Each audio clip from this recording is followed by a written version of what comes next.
Retail Media Thursdays. I'm Megan Harbold. We are here at the Wheel Tapper Pub in New York City, and I am speaking with Alex Juday from Incremental. Welcome, Alex. Thank you so much. It's so great to be here with you. Why don't you go ahead and introduce yourself? Sure. So it's fantastic to meet you. Alex, I lead revenue and commerce strategy at Incremental.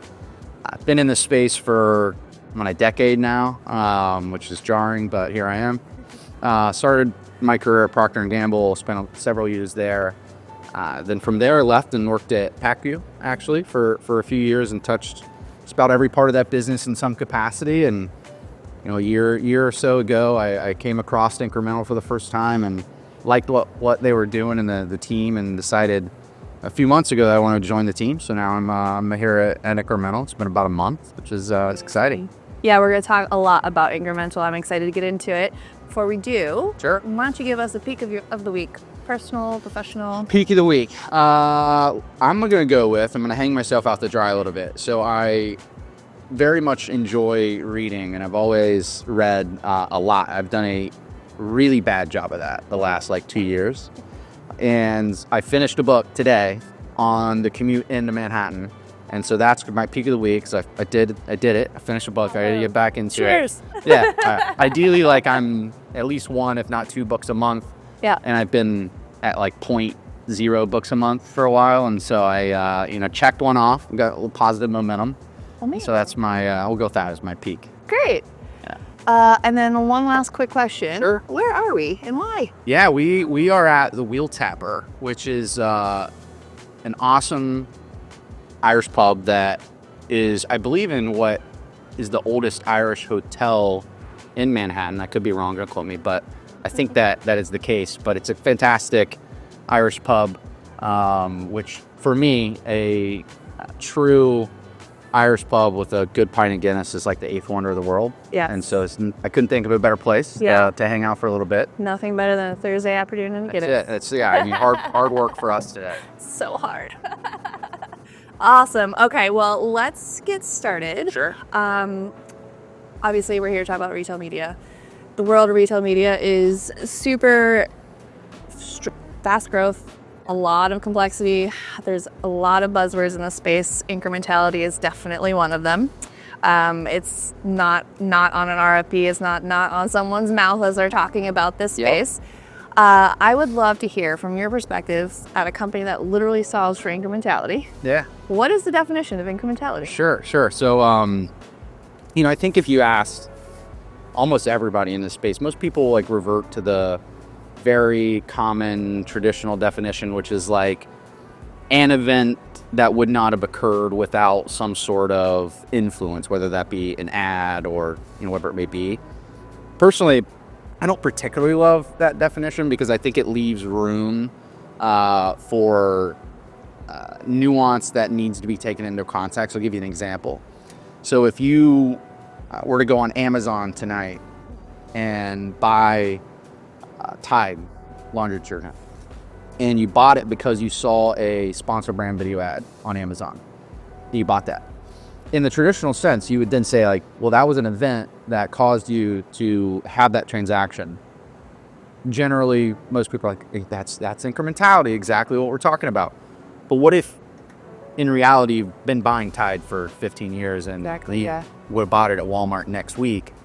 And so that doesn't really capture incrementality for a manufacturer in most sense. And so the way I like to describe it is incrementality is one of three things. I used to say two. I've been playing with this third one. We'll talk about it. I'm adding a third one. The first is, did I create a dollar that I didn't have before? Mm-hmm. So that is, if you were an Arm & Hammer shopper in laundry care, and I get you to buy Tide for the first time, that's a dollar that I didn't have before. Or for whatever reason, you just weren't washing your clothes and you're new to the laundry category. Not very many of those people. That's a dollar I didn't have before. The second one, and this is the one that most people largely ignore, especially in the media space, because it's not the easiest to assess, and there's metrics like new to brand, et cetera, that are a lot easier to kind of look at and point to. The second is did I make a dollar I do have today more valuable? And what that means is back to the Tide example, is if you did buy Tide Pods, but you typically buy liquid Tide detergent, that has incrementality both from a top and a bottom line perspective for P&G. And that's kind of the second one. Then the third one that I've now added recently, we could debate the semantics of it, is it actually incrementality or not, was it $1 that I was at risk of losing? Because I think that's one that, let's say you're a Tide shopper and you searched Arm & Hammer detergent. If Tide converts you by conquesting Arm & Hammer's term, is it actually an incremental dollar for them? No. But we would all argue that it's probably equally as important, because if they lost your dollar, they would need to come back in and replace it with an incremental dollar for somewhere else. And so what I like to say is incrementality is either $1 you didn't have before, $1 that you made more valuable, or $1 that you prohibited yourself from losing because of some sort of interaction that would not have occurred otherwise, which is then what most people like to use there. And so that's my definition that I like to use. Is like a little more nuanced than what I think most people will say.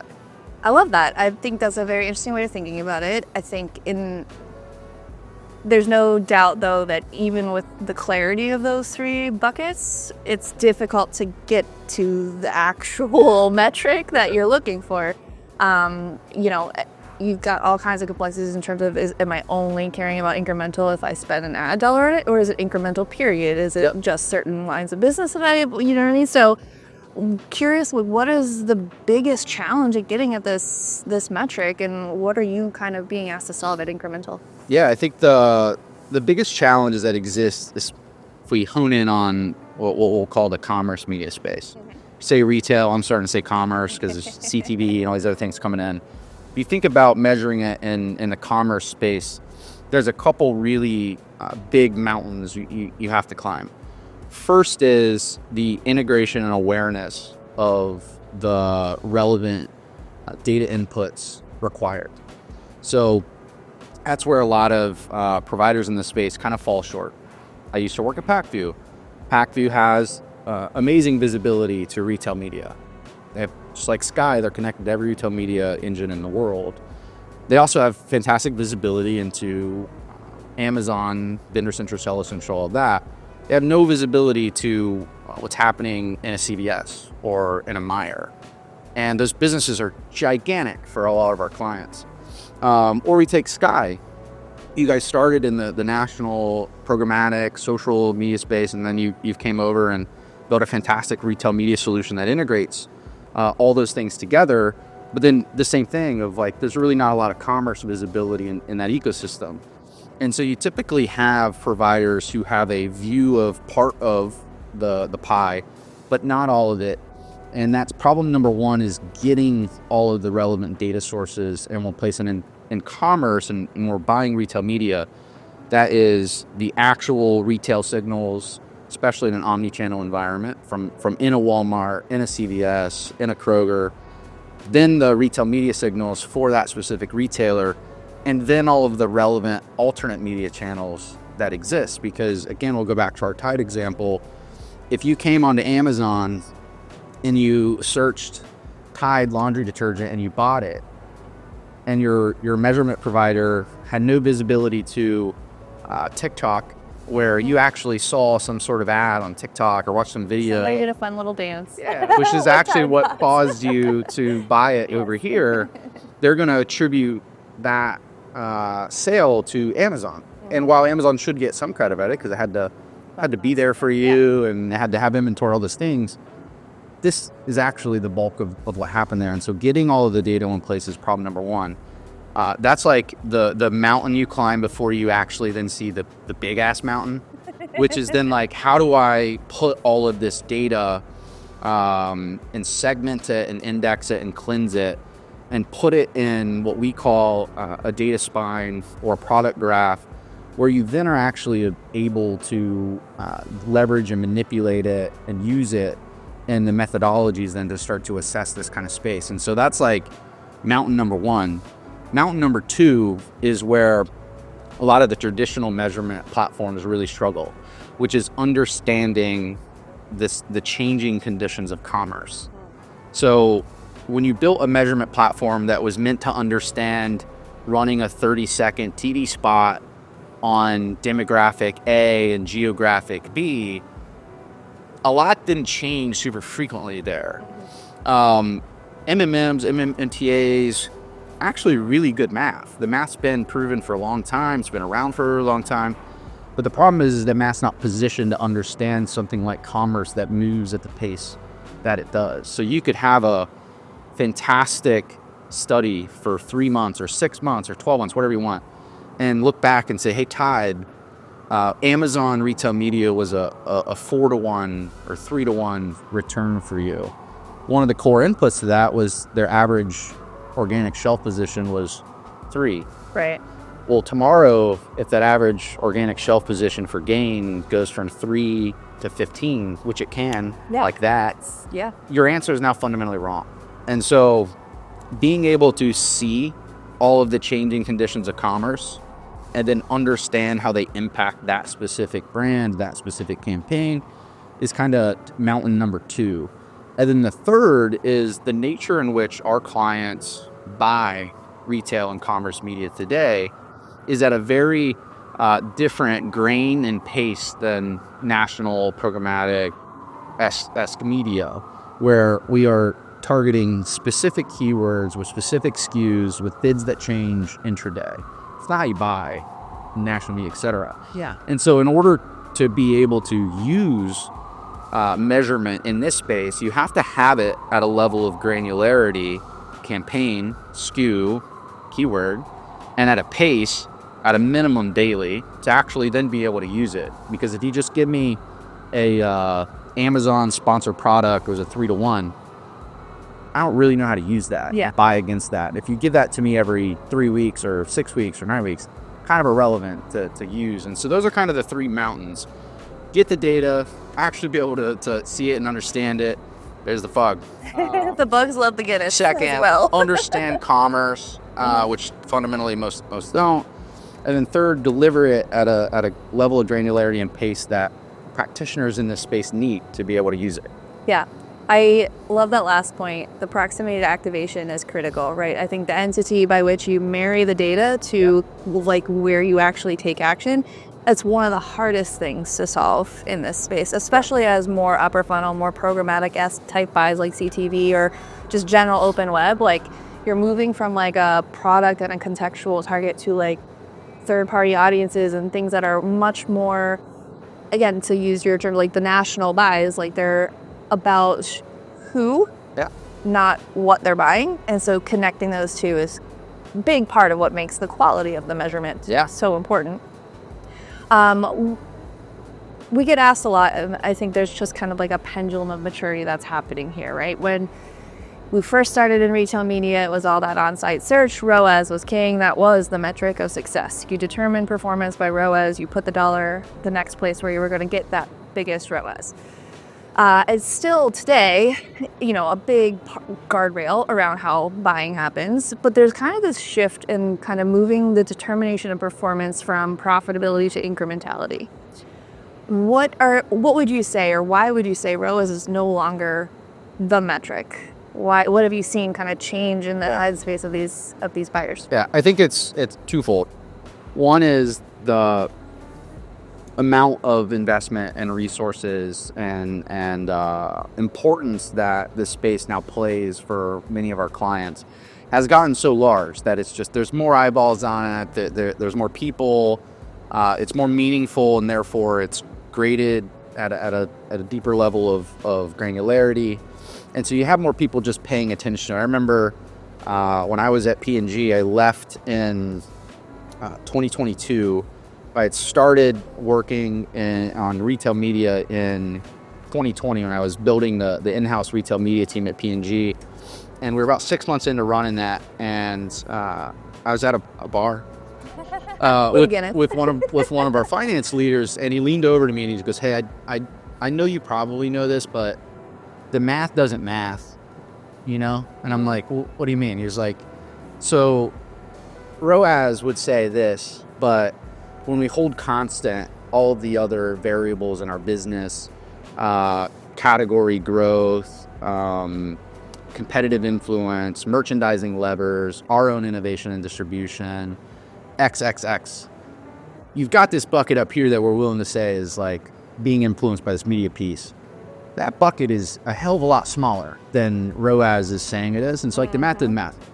However, like that was a problem then, but it was a smaller problem. Now it's gotten to be a really big problem. ROAS itself, let's talk about it. Like it's just got a bad rap. Yeah. It's been asked to play a role that it was never meant to be, right? Like ROAS is actually a decent efficiency metric in terms of like how well you're doing the things you do. Because if you decouple ROAS, you can break it down into a couple things. One is cost divided by return. And so when you look at that, it is average CPC multiplied by the number of clicks that you generate, gives you your cost, divided by how much did you sell. And how much did you sell is largely based on ASP and conversion. And so a number of units.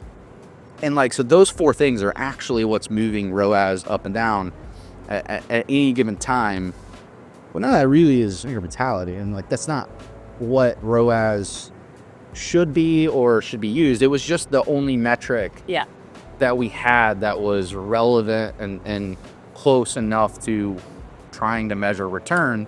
And so people leaned into it. And to be fair, there wasn't anything else available. So, you know, we talk about, you know, digital shelf companies or ad tech companies coming out with some sort of incrementality metric. You guys are working on incrementality. You guys absolutely should have done that. And we were all kind of pulled while I was at PACU, pulled into trying to do that by our clients because there was this giant gap in the market that no one was able to fill. So the MMM providers, et cetera, were like, I can't do that. Like, that doesn't help. And so they needed that. And so it's been kind of pulling everybody in that direction. Well, now we've got people like Incremental who've said, hey, like let's solve this specific problem and build a solution designed to understand commerce, media, and all those levers, and have a product that can. And so now we have better answers. Like ROAS was the best answer we had. We all collectively are now like, no, thank you. We've got a better metric. And so I think it got a bad rep for a long time. It just was used in a way that was unfair for what it was. So speak a little bit about how your customers are using your data. Like we talked about the proximity activation being so critical and one of the challenges to solve. Like what are they actually doing with it? Sure. So our clients are using our solution for kind of three core components. I like to describe it as measurement is the foundation in which we then can build optimization and planning off of. And so the first thing is giving an accurate view of what happened in the past and why did it happen. That's the first thing you need to understand.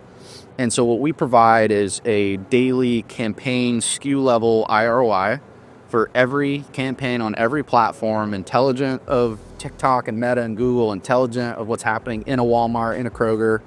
And we say, hey, Amazon sponsored product campaign 12 has an IROI of this. That's the foundation we have. Important to be able to look back and say, why did what happened in the past exist? Now we've got the ability to do a couple things off of that fantastic foundation. The first is optimize. So now that I know the true impact that my campaigns are having, how can I now drive optimal intended return? And I use those words very choicefully, because it's not optimal return that as most people would instantly think, how do I just sell the most? That may be the objective. That may not be the objective. Most large manufacturers, at least, have three core objectives: volume, profit, and share growth. And each brand and each retailer in their portfolio has a role to play in delivering those three metrics. And depending on where they are during their fiscal year, are they delivering volume, but they're missing profit? So in that sense, what people would actually like to optimize to isn't volume. They're okay there. They've sold enough cases at Tide. What they're missing is the bottom line. So now they actually want to optimize towards profitability. And so optimize towards optimal return, or intended optimal return, is the second piece, which is what is your business question or business objective you're trying to deliver at this specific time? Let's optimize towards that.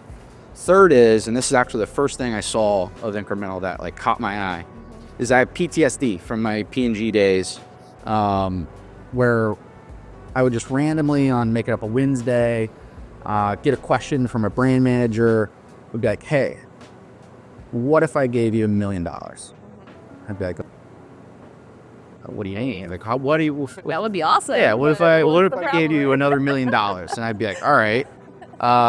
I would go into a huddle room with my MarTech counterpart. Shout out Justin if he watches this.